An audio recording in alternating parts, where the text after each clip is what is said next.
Mari kita berdoa terlebih dahulu sebelum kita mendengarkan kebenaran firman Tuhan.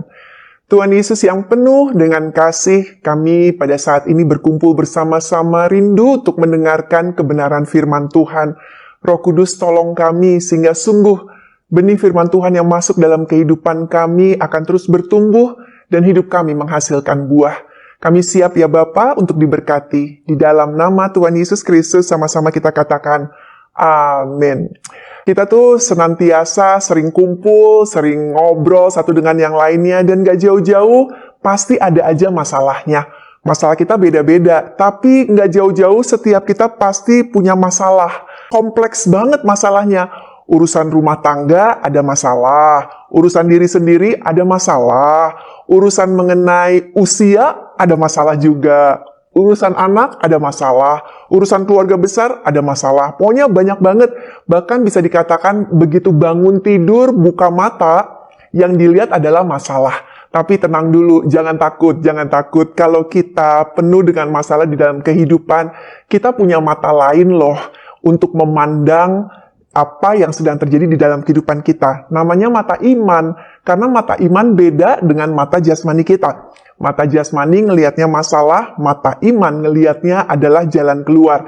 Jadi hari ini kita mau lihat dari 2 Korintus 5 ayat yang ke-7 dikatakan seperti begini. Sebab hidup kami ini adalah hidup karena percaya, bukan karena melihat. Jadi ini perbedaannya. Melihat akan melihat banyak masalah. Tetapi waktu kita buka mata iman percaya kita akan melihat banyak jalan keluar. Karena apa yang dilihat mata jasmani akan berbeda sekali dengan apa yang dilihat oleh mata iman kita. Nah, kalau dikatakan kita hidup karena percaya, maksudnya seperti apa sih? Ada 3 hal yang ingin saya bagikan tentang percaya. Yang pertama, percaya itu artinya adalah berserah penuh kepada Tuhan dan janjinya. Totalitas berserahnya, ya. Mazmur 31 ayat 15 berkata, "Tetapi aku kepadamu aku percaya, ya Tuhan, aku berkata, Engkaulah Allahku." Bisa nggak sih kita setiap hari ngomong gini sama Tuhan? Tetapi aku kepadamu aku percaya.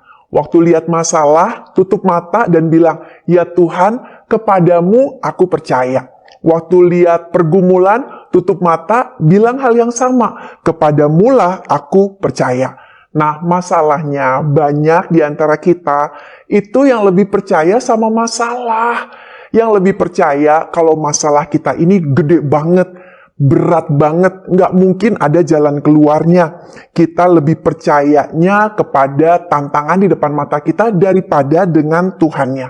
Padahal kita tahu, kita punya Tuhan adalah Bapa yang baik, Bapa yang menjagai kita, Bapa yang merawat kita, dan Bapa yang setia. Ya, saya teringat ketika Tuhan Yesus ada di atas kayu salib, ya, waktu saya baca firman Tuhan dikatakan seperti begini. Lalu Tuhan Yesus berseru dengan suara nyaring. Dia berkata, "Ya Bapa, ke dalam tanganmu kuserahkan nyawaku." Dan sesudah berkata demikian, ia menyerahkan nyawanya. Tuhan Yesus punya Bapa di surga, sama dengan kita punya Bapa di surga. Dan dia menyerahkan, dia berserah ya. Dia memberikan hidupnya, menyerahkan nyawanya kepada Tuhan. Karena apa? Karena dia percaya sama Tuhan. Dia percaya, menaruh kepercayaan sepenuhnya, totalitas sama Tuhan. Karena dia tahu Tuhannya dahsyat dan luar biasa. Sama dengan kehidupan kita. Kalau kita bilang kita percaya sama Tuhannya, asal katanya berserah, yang Tuhan Yesus katakan itu adalah dari bahasa Greek yaitu entrust. Dia menyerahkan entrust hidupnya kepada Tuhan. Arti kata entrust itu adalah untuk menaruh seperti kita menaruh benda di dalam deposito box yang ada di bank, gitu ya. Itu artinya. Jadi seperti begini, dalam hidup ini ada deposito ya, ada deposito box. Katakanlah ini deposito boxnya. Kemudian dalam kehidupan kita, setiap kita punya masalah kan, ya. Ada seorang ibu nih pasti lagi punya masalah tentang apa? Tentang suaminya, ya. Kemudian dia berkata, "Aduh Tuhan, udah gak ngerti lagi deh masalah keluarga, masalah suami." Nah, Tuhan bilang apa? Entrust, percaya aja sama Tuhan. Taruh, kalau kita bilang percaya, ya taruh aja di dalam safe depositnya Tuhan. Ini kan punyanya Tuhan, ya kan? Taruh, serahin. Kemudian mungkin ada di antara kita juga seorang wanita di sini yang lagi punya tantangan soal anak. Anak banyak, biaya sekolah mahal, anak bermasalah dengan pelajaran, apalagi abis yang namanya pandemi. Yang sekolah tuh kebanyakan ibunya, sehingga waktu anak masuk sekolah, mamahnya itu yang pusing, bisa nggak sih nih ntar anaknya bikin PR?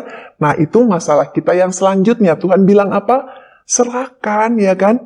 And trust. Percaya aja sama Tuhan, serahin sama Tuhan, masukin masalahnya. Kemudian masalah apa lagi? Yang umum masalah keuangan, bukan? Banyak kita punya tantangan yaitu masalah keuangan. Nggak punya uang, mungkin masa pandemi bisnisnya nggak menguntungkan, mungkin ada PHK, mungkin hutang di mana-mana. We need money, kita butuh uang. Serahin sama Tuhan, ya kan? Kemudian masalah apa lagi? Masalah mungkin kesehatan kita, ya kan? Kok kayaknya udah makin tambah usia, banyak penyakit sih. Lutut kok sakit ya, kalau naik tangga sakit. Aduh pinggang, ya kan? Keseleo lah, bentar-bentar keseleo lah. Mungkin karena faktor usia. Kita mungkin memikirkan tentang kesehatan kita. Ya taruh aja di dalam depositonya Tuhan. Masalah apa lagi? Mungkin sakit penyakit, kita butuh obat, ya kan? Kita memikirkan biaya yang mahal, kita memikirkan rumah sakit dan lain-lain, kesehatan kita, taruh lagi, gitu kan ya? Masalah apa lagi? Masalah umum lainnya lah, makanan lah, kemudian urusan dapur semuanya, taruh aja semua. Dan kalau kita katakan kita udah taruh ya, kita taruh di dalam depositonya Tuhan nih, dikunci, udah, jangan lagi-lagi ketakutan tentang masalah yang terjadi di dalam kehidupan kita. Karena Filipi 4 ayat 6 berkata, janganlah hendaknya kamu khawatir tentang apapun juga, tapi nyatakanlah dalam segala hal keinginanmu kepada Allah, dalam doa dan permohonan dengan ucapan syukur. Taruh dengan doa, taruh kepada Tuhan, ya kan? Dengan permohonan kita dan ucapan syukur kita. Sama aja kan? Setiap kita kalau pergi naik pesawat mau ke luar negeri, begitu kita udah boarding, masuk ke dalam pesawat, ke tempat duduk kita nggak mikirin lagi kan, kalau di dalam pesawat atau nantinya di dalam pesawat akan ada turbulensi gimana. Enggak kan? Kita udah percaya aja. Kita udah percaya sama pilotnya. Kita udah percaya apalagi kalau naik airline-nya, airline yang terkenal keamanannya. Bahkan kok bisa kita naik pesawat sampai-sampai kalau perjalanan jauh kita itu bawa yang namanya bantal untuk leher. Semuanya pada bawa bantal leher. Karena apa? Karena udah niat banget. Di dalam perjalanan kita akan tidur. Di dalam perjalanan kita pengen santai-santai. Kita pengen nyaman di dalam perjalanan. Kalau kita bisa mempercayakan hidup kita di tangan seorang pilot, di sebuah pesawat terbang, kenapa kita nggak mempercayakan masalah kita dan kehidupan kita kepada Tuhan? Tuhan kita jauh lebih hebat, Tuhan kita jauh lebih berkuasa, Tuhan kita itu jauh lebih dahsyat. Jadi hari ini, yuk semuanya yang lagi punya masalah, yang lagi punya pergumulan, yang lagi punya tantangan, serahkan kepada Tuhan dan percaya penuh aja, totalitas aja percaya kepada Tuhan, karena kita tahu Tuhan pasti akan memelihara kehidupan kita. Oke, yang kedua, kalau kita bilang percaya bukan karena melihat ya, tetapi sungguh dengan mata iman kita, maka kita pasti percaya yang kedua adalah kita taat untuk melakukan perintahnya. Di dalam kebenaran firman Tuhan, itu terdiri dari janji-janji Tuhan. Tapi ada juga perintah-perintah Tuhan. Kalau janji-janji Tuhan, aminnya paling kenceng. Langsung bilang amin. Tuhan akan buka jalan, amin. Tuhan kasih mujizat, amin. Tuhan akan kasih jodoh buat yang belum punya jodoh, amin. Tuhan akan kasih berkat besar, amin. Ya kan? Kita bisa percaya, kita bisa aminkan dengan teriakan yang sangat keras. Tetapi ketika disuruh Tuhan untuk melakukan perintahnya, kok susah banget ya untuk percaya? Kok susah banget ya untuk melangkah? Kok susah banget ya kita untuk taat sama suami kita, untuk tetap berbuat baik sama suami kita? Kok kita nggak mau percaya sama Tuhan di dalam hal ketaatan? Tadi saya kasih contoh tentang pesawat terbang. Kita bisa masuk, terbang dengan pesawat terbang tersebut, ya kan? Tetapi pada saat kita sudah ada di dalam pesawat terbang, kita juga harus taat bukan dengan peraturan yang ada di dalamnya. Kita nggak boleh tuh sembarangan untuk lepasin seat belt kalau belum waktunya melepaskan seat belt kita. Kita nggak boleh tuh ngerokok misalnya, kita nggak boleh seenaknya aja buka pintu pesawat, pintu darurat pesawat. Ada waktunya kita boleh buka yang namanya jendela pesawatnya, penutup jendela pesawatnya. Ada waktunya juga kita harus buka semuanya. Kita harus nurut, kita harus taat. Kalau enggak kita akan ditegur, ya. Pramugari akan datang dan berkata, maaf Pak, maaf Bu, maaf, ya kan. Harus lakukan ini. Kursinya juga harus diatur pada saat tertentu, pada saat kita mau landing atau kita mau take off. Kok kita bisa taat? Kenapa? Karena kita nggak mau dikeluarin dari pesawat, ya kan? Kita mau sampai kepada tujuan. Sama. Tuhan mau kita juga taat. Kenapa? Karena tujuan yang Tuhan berikan di depan kita adalah hari depan yang penuh dengan kemenangan. Tujuan yang Tuhan berikan kepada kita adalah jalan keluar. Tujuan yang Tuhan berikan kepada kita adalah kebahagiaan. Jadi, apa sih yang menjadi masalah kita sekarang? Tuhan sedang memberikan ujian lewat masalah kita, yaitu yang namanya ujian ketaatan. Begitu banyak yang lagi ngalamin yang namanya ujian. Ujian di dalam rumah tangga mereka, ya. Dengan suami mereka, masalahnya tentang suami. Ada yang mungkin suaminya keras, ada yang suaminya kepahitan, mungkin ada yang suaminya PHK, yang di rumah tangga berantem terus, atau ada juga yang suaminya cuek banget. Ada yang suaminya komunikasinya nggak bagus. Ada juga yang punya suami, kayaknya suaminya itu kok nggak romantis banget ya. Pokoknya macem-macem yang namanya masalah dengan suami. Bahkan ada yang berkata suaminya males kerja dan dia yang harus menghidupi keluarganya. Nah, saya mau katakan Tuhan izinkan kita ada di dalam masa ujian ini supaya kita taat. Taat aja. Taat dengan pernikahan yang Tuhan sudah berikan dalam kehidupan kita. Taat menjadi istri yang menjadi penolong bagi suaminya. Taat untuk melakukan apa yang firman Tuhan katakan. Kalau ada yang jahat, firman Tuhan bilang apa? Jangan bales. Jangan bales kejahatan dengan kejahatan, bales kejahatan dengan kebaikan, ya kan? Kalau mungkin saat ini ada di antara kita yang didiagnosa dengan sakit penyakit yang berat. Jangan tanya, why God? Gak mau Tuhan, ya kan? Kenapa harus sakit kayak begini? Taat aja. Taat. Dengan iman, kita mau taat kepada Tuhan. Kita percaya, mungkin kita sedang ada di dalam sebuah perjalanan menuju kepada destinasi yang lebih baik lagi buat kehidupan kita. Jadi, belajarlah untuk taat. Ingat kisah Ayub pada saat dia dihujani dengan berbagai masalah di dalam kehidupan dia, ya. Dia berkata di dalam Ayub 13 ayat yang ke-15, lihatlah, ia hendak membunuh aku, tak ada harapan bagiku. Tapi kalau kita lihat di dalam terjemahan bahasa Inggrisnya, dari New King James Version dikatakan, though he slay me, yet will I trust him. Artinya begini, slay itu artinya membunuh. Dikatakan, walau Tuhan bermaksud membunuh aku, dengan berbagai tantangan, siksaan, sakit penyakit, keadaan yang berat ini, tapi aku akan tetap percaya kepada Tuhan. Sanggupkah kita? Saya percaya kita sanggup kok untuk tetap berkata, di tengah-tengah kesulitan kehidupan kita, kita akan tetap berkata, aku akan tetap percaya kepada Tuhan. Karena apapun ujian kita yakin kita akan timbul seperti emas. Tuhan mau kita bersinar, Tuhan mau kita bercahaya. Makanya dikasih gosokan. Ibu-ibu paling seneng kan kalau punya yang namanya perhiasan emas atau diamond. Nggak mungkin kan diamondnya tuh butek-butek gitu. Pasti kita pengen berkilau diamondnya. Diapain? Digosok. Sama. Tuhan lihat kita itu bagaikan diamond. Makanya kalau udah mulai butek ya, hidup kita udah mulai sinarnya redup, Tuhan seringkali izinkan, Tuhan menggunakan sesuatu untuk menggosok kita. Terserah Tuhan gosokannya apa. Bisa jadi gosokannya suami kita loh. Bisa jadi gosokannya anak kita loh. Bisa jadi gosokannya mertua, ipar, gosokannya bisa macam-macam. Tapi tujuan Tuhan, ujian ini adalah membawa kita supaya semakin bersinar.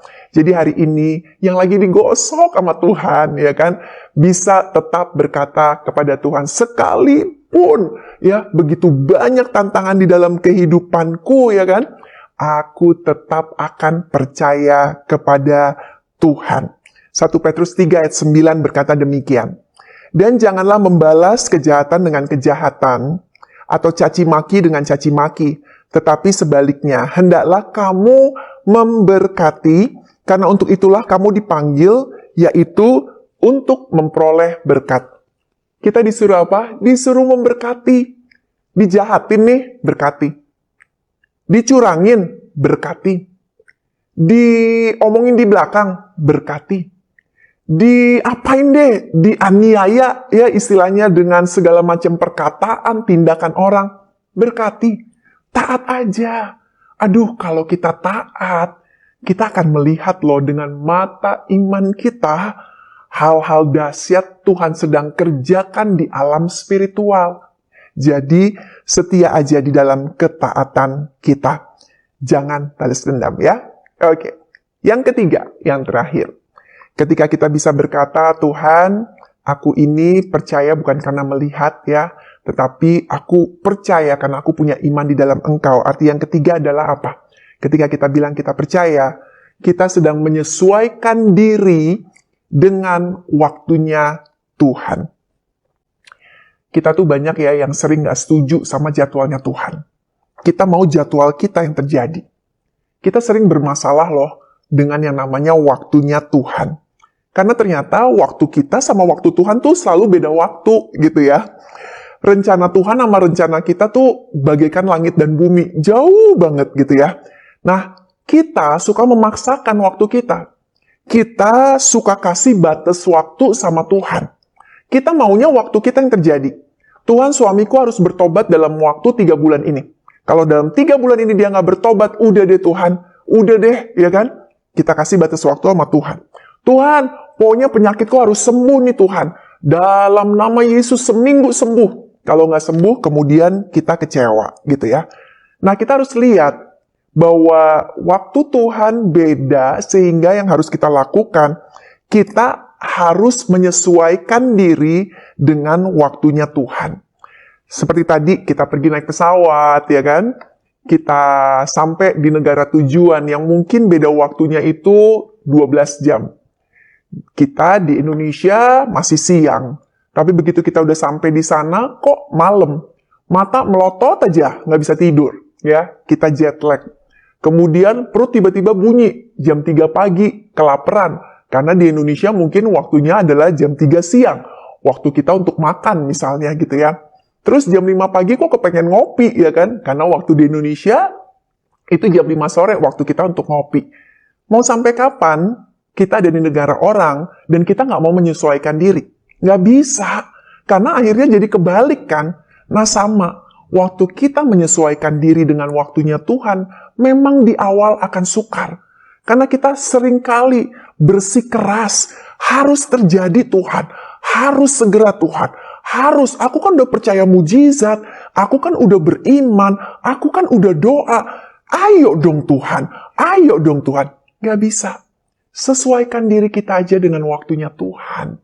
Karena kita percaya, waktunya Tuhan itu selalu yang terbaik. Sama kalau kita pergi ke rumah sakit untuk pergi ke dokter. Kita ngantri di luar, ya kan? Kemudian kita nunggu, dokter lama banget, 2 jam, 3 jam. Kemudian kita datang ketemu dengan dokternya dan kita bilang, dok lama banget sih dok, gitu kan ya. Dan dokternya mungkin berkata, masa sih? Enggak lama, karena saya kan masih ngurusin pasien-pasien yang lain gitu ya. Dan udah dicepet-cepetin tuh, misalnya seperti begitu. Buat kita yang nunggu memang lama, tapi kita percaya, buat Tuhan, Tuhan tahu yang terbaik. Karena bukan soal cepat atau lamanya kita menunggu, tetapi yang lebih penting buat Tuhan adalah pembentukan karakter kita di dalam masa menunggunya kita. Ya, percaya aja, Tuhan lagi bekerja di belakang layar. Kalau belum waktunya, kalau belum matang, Tuhan nggak akan paksain. Karena kalau kita makan, kita petik buah mangga yang masih muda, jangan berharap akan manis, karena belum waktunya dia mateng. Tapi kita kepengen dong makan buah mangga harum manis yang mateng pohon. Enak bukan? Ya tunggu, harus bersabar. Sama di dalam kehidupan kita, ya kan? Karena itu, waktunya Tuhan itu pasti yang terbaik di dalam kehidupan kita. Mazmur 37 ayat 5 dan 6 berkata demikian. Serahkanlah hidupmu kepada Tuhan dan percayalah kepadanya, dan Ia akan bertindak. Ia akan memunculkan kebenaranmu seperti terang dan hakmu seperti siang. Wah, saya suka banget ayat ini. Dikatakan, serahkan aja hidup kita kepada Tuhan dan percayalah, dan Ia akan bertindak. Kapan Dia bertindak? Terserah Dia. Yang bertindak kan Tuhan, bukan kita. Tapi serahkan aja waktunya Tuhan. Dan Dia bilang, Ia akan memunculkan kebenaranmu seperti terang dan hakmu seperti siang. Kalau memang masih malam, tunggu aja bentar lagi juga fajar akan menyingsing. Dan Tuhan akan berikan kepada kita yang namanya terang, yang namanya sinar atau jalan keluar dalam kehidupan kita. Jadi menunggulah dengan sabar. Sesuaikan hidup kita dengan waktunya Tuhan. Karena pasti semuanya indah pada waktunya Tuhan. Ada seorang perempuan bersaksi, dia bercerita seperti begini. Suaminya ini, mereka sudah menikah ya, dan suaminya ini bermasalah dengan yang namanya affair. Dan affairnya bukan cuma sama satu perempuan loh. Suaminya affair dengan 2 perempuan. Dan 2 perempuan ini adalah istri orang lain juga. Jadi bisa dibayangkan ya kekacauannya. Lalu ketahuan oleh sang istri. Tentu saja istrinya marah, istrinya kecewa. Dan istrinya katakan kepada suaminya, kamu harus putuskan perempuan-perempuan itu. Dan akhirnya suaminya karena ketahuan ya kan, kemudian istrinya juga mengancam, akhirnya suaminya memutuskan perempuan-perempuan tersebut. Satu perempuan mau diputuskan, bahkan diterima kembali oleh suaminya. Suaminya mengampuni, jadi mereka balik lagi keluarganya. Tetapi perempuan yang satu lagi ternyata suaminya marah. Suaminya tidak mau lagi balik dengan perempuan ini karena kecewa. Perempuan ini sudah affair. Dan akhirnya si sang suami yang pertama tadi saya ceritakan, akhirnya jadi terikat dengan perempuan yang sudah diceraikan oleh suaminya ini. Tidak mau udahan. Dan sang istri ya marah sekali, kecewa sekali. Lalu memanggil pendeta mereka, suami istri pendeta, menolong mereka untuk konseling. Sampai si istri bilang begini, saya udah gak kuat ya, pokoknya saya mau cerai juga. Tapi sang pendeta menasehati dan berkata, kenapa kamu mau cerai? Karena udah berantakan. Pak, sang pendeta bilang, di mata kamu berantakan. Tetapi lihat dengan mata iman. Karena buat Tuhan, di dalam berantakan ini, Tuhan bisa bikin satu pemulihan. Tuhan melihatnya dengan cara yang berbeda. Dan waktunya bukan waktu kamu, waktunya adalah waktunya Tuhan. Akhirnya, wanita ini menguatkan dirinya, dibimbing oleh sang pendeta tersebut. Setahun tidak terjadi apa-apa, sang suami masih saja dengan perempuan tersebut. Tahun kedua, tidak terjadi apa-apa. Tahun ketiga, tidak terjadi apa-apa. Rasanya gemes banget, Tuhan, tahun keberapa sih Tuhan? Tetapi akhirnya dia bisa bersabar dan dia bisa berkata, bukan waktuku, tapi ini adalah waktunya Tuhan yang menentukan kapan mujizat itu akan terjadi. Tugasku hanya taat, tetap berbuat baik kepada suami, tetap tidak melakukan kejahatan, tetap tidak balas dendam, tetap melihat dengan mata iman bahwa pemulihan akan terjadi. Tahun keempat berlalu, tidak terjadi apa-apa. Tahun menjelang kelima, dahsyat, sesuatu terjadi. Tuhan bertindak seperti tadi yang dikatakan di dalam firman tersebut. Tuhan memunculkan kebenaran seperti terang dan haknya seperti siang. Apa yang terjadi? Subuh-subuh ketika dia ada di tempat tidur bersama dengan suaminya lagi tidur. Tiba-tiba dia mendengar suaminya berteriak-berteriak. Lalu dia kaget, lalu dia memandang kepada suaminya dan dia melihat suaminya lagi pukulin badannya. Suaminya bahkan lagi mau menghancurkan badannya. Dan suaminya bahkan pingin bunuh diri. Lalu dia bingung, dia telepon pendetanya datang ya kan. Kemudian ditenangkan, suaminya teriak. Dan akhirnya ketika tenang ditanya, kenapa? Ada apa? Kamu kok pengen teriak-teriak? Kamu kok pengen bunuh diri? Ada apa? Lalu sang suami berkata, saya tadi mimpi. Di dalam mimpi saya kedatangan Tuhan Yesus. Dan Tuhan Yesus begitu kudus sekali. Sangat kudus. Sehingga saya bisa melihat jijiknya hidup saya. Jijiknya badan saya. Yang selama ini sudah saya pakai untuk melakukan perzinahan. Dan Tuhan Yesus memandang kepada saya. Dia katakan dengan matanya yang penuh dengan kasih. Dan dia berpikir Tuhan Yesus akan marah sama dia. Tuhan Yesus akan mungkin menghukum dia. Tetapi ternyata Tuhan Yesus berkata kepada orang ini. Dia berkata, aku sayang sama kamu. Wah, sang suami itu makin nangis begitu mengetahui. Sekalipun sudah jijik, Tuhan Yesus tetap sayang sama dia. Dan akhirnya tidak jadi bunuh diri, ya kan? Dan akhirnya dia bertobat. Dan akhirnya dia meninggalkan affair-nya. Dan dia sungguh-sungguh hidup takut akan Tuhan. Dan istrinya hanya bisa bersyukur sama Tuhan, bersuka cita. Penantiannya bertahun-tahun. Semuanya indah pada waktunya Tuhan. Hari ini kalau kita mungkin masih punya masalah, masih punya tantangan, kita lagi menunggu waktunya Tuhan. Ayo sesuaikan diri kita saja. Jangan paksakan. Kalau memang belum waktunya, tenang aja. Karena apa? Karena Tuhan berarti sedang membuat kepribadian kita, karakter kita, menjadi pribadi yang lebih sabar, lebih berkenan di hadapan Tuhan.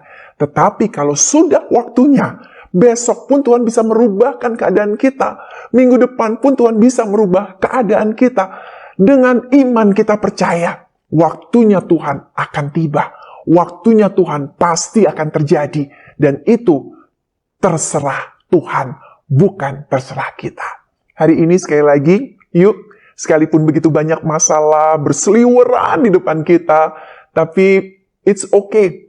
Jangan pandang dengan mata jasmani, tetapi pandang dengan mata iman kita.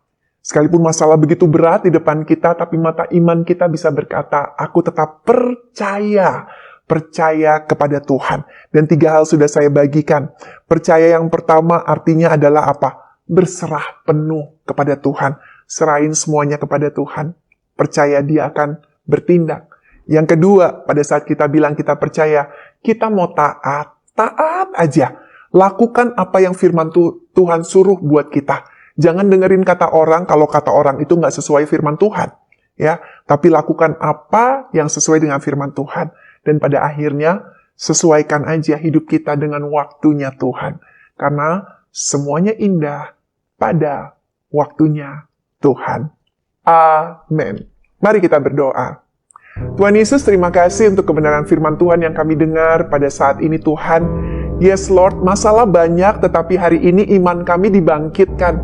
Kami mau percaya saja kepadamu Tuhan dan kepada janji-janjimu. Kami mau berserah penuh, total berserahnya.